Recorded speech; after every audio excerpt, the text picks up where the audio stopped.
Advocates are sounding the alarm about a set of measures that they say target teaching and writing related to LGBTQ issues, race, and more broadly, freedom of speech. Welcome to the Pride Channel, your home for queer news, LGBTQ plus history, pop culture, entertainment, and iconic conversations. For as long as queer stories have existed, there have been people trying to silence them. LGBTQ books have been banned, censored, removed from school libraries, hidden behind bookstore counters, and even destroyed, often under the claim that they were somehow dangerous. Yet when you look closer, most of these books weren't promoting violence or hatred. Their real crime was simply allowing LGBTQ people to exist on the page. They gave readers characters they could relate to, challenged long-held prejudices, and reminded people that queer lives were just as worthy of being told as anyone else's. Ironically, many of the books once condemned as immoral or corrupting are now considered literary classics or essential reading, proving that history often has a way of vindicating the stories that society once feared. All right, so all across the country, organizations like the American Library Association are tracking more book bans than ever, and many of them are aimed at books with the LGBTQ plus theme. One of the earliest and most famous examples is The Well of Loneliness by Radcliffe Hall. Published in 1928, the novel follows Stephen Gordon, a woman who recognizes from an early age that she is different and grows into adulthood navigating love, rejection, and the loneliness of being a lesbian in a deeply hostile society. Although the novel contains virtually no explicit sexual content by today's standards, British authorities deemed it obscene simply because it portrayed a lesbian protagonist with sympathy rather than condemnation. The government banned the book, copies were seized and destroyed, and publishers faced legal battle. Ironically, the controversy only amplified its reach, transforming it into one of the foundational works of queer literature and a symbol of resistance against censorship. And the American Library Association marked the highest number of book bans or challenges on record last year, most of them written by or about people of color and members of the LGBTQ plus community.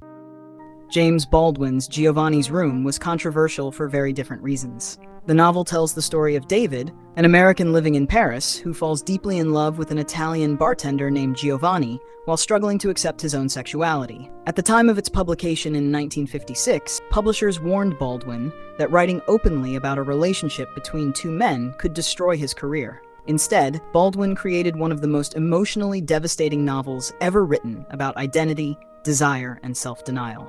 Its honest portrayal of queer love challenged the expectations of the era, making it a groundbreaking work that is now widely regarded as a masterpiece.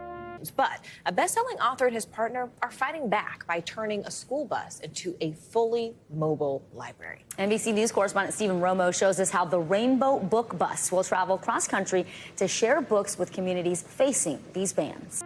Published in 1973, Rita Mae Brown's Ruby Fruit Jungle follows the fearless and witty Molly Bolt as she grows up refusing to apologize for being a lesbian. Unlike many earlier queer characters, Molly refuses to be ashamed of who she is, confronting discrimination with humor, intelligence, and confidence. That unapologetic attitude was precisely what alarmed many critics. The novel became a frequent target of school and library bans, with opponents claiming it promoted homosexuality. Today, however, it is celebrated for giving readers a queer protagonist whose story wasn't defined solely by tragedy or secrecy.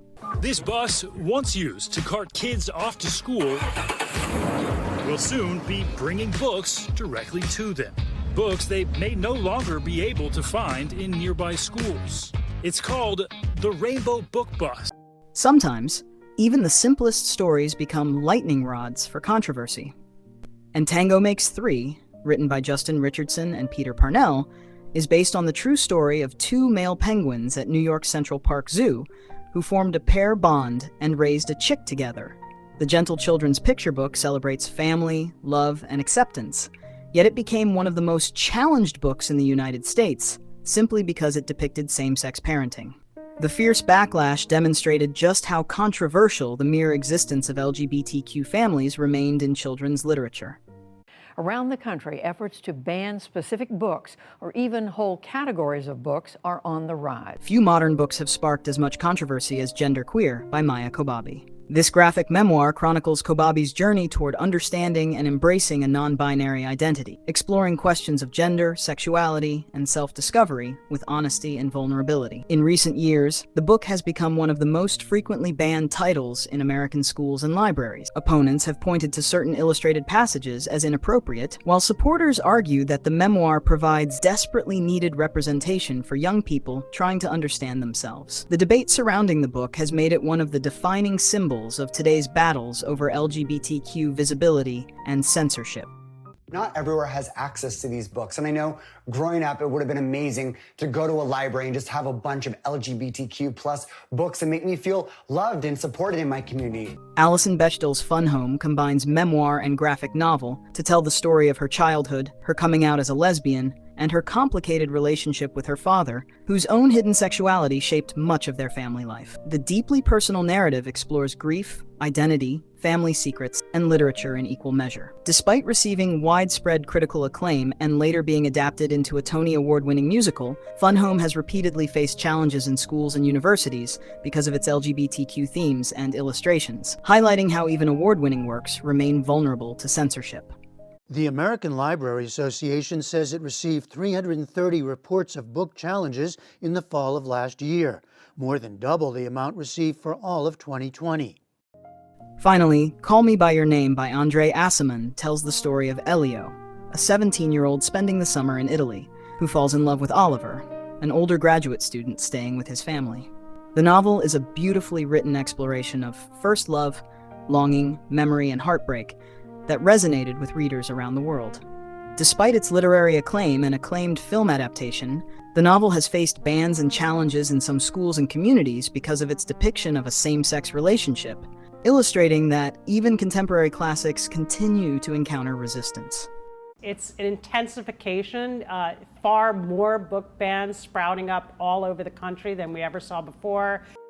Looking back at these books, it's remarkable how often history repeats itself. Every generation seems to produce a new dangerous LGBTQ book, whether it's a lesbian novel in the 1920s, a gay romance in the 1950s, a children's picture book in the 1980s, or a memoir about gender identity today. The titles change, but the fears behind the censorship remain strikingly similar. Yet, these stories continue to endure because they do something profoundly important. They help people feel seen. For countless LGBTQ readers, these books weren't dangerous at all.